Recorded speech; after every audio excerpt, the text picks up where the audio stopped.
Yaani roho ya mwanadamu ilitokana na Mungu, kwa hiyo ilikuwa kwenye kiwango cha Mungu, ilikuwa kwenye dimension za Mungu. Kwa hiyo roho ilikuwa mbali, ilikuwa juu, lakini mwili uko chini. Sasa ili mwili na roho viweze kupatana, ili Mungu aliye roho aweze kuongea na roho na mwili uweze kuitikia, kwa sababu mwili umeumbwa katika kuweza kutembea katika vinavyoonekana.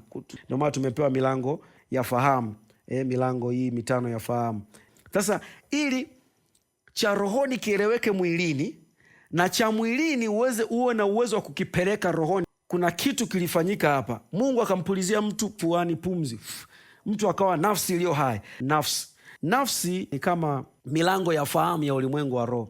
Kwenye nafsi ndio tunapata taarifa, kwenye nafsi ndipo tunahisi, kwenye nafsi ndipo tunafanya reasoning. Sasa roho ilikuwa juu sana na mwili uko chini sana. Sasa kuvileta hivi vitu pamoja, Mungu akampulizia mwanadamu pumzi, huyu mtu akawa nafsi iliyo hai, akaingia kwenye ulimwengu wa nafsi.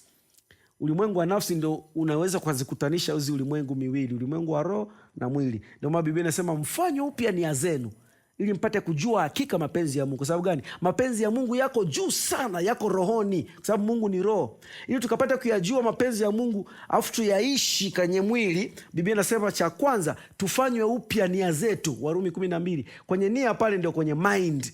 Pale pakibadilishwa, pakajazwa ufahamu wa Mungu, pakajazwa ufahamu wa mbinguni, pakajazwa ufahamu wa Kristo sana, utakuwa na uwezo sasa wa kuvuta au tuseme kudownload vile vitu viweze ukaweza kuishi kwenye mwili kama ambavyo ungeishi mbinguni. Ndio maana Yesu akasemaje, mnapoomba semeni, Baba yetu uliye mbinguni, mapenzi yako yatimizwe hapa duniani kama huko mbinguni. Sasa mbinguni we haupo kwenye physical, ila uko kiroho. Sasa kuleta ule uhalisia wa mbinguni hapa duniani, Mungu aliweka nafsi. Sasa nafsi ile sasa inashirikiana na ulimwengu wa roho au ulimwengu wa mwili kuweza kusababisha uhalisia vya mwilini viende rohoni au vya rohoni vije mwilini.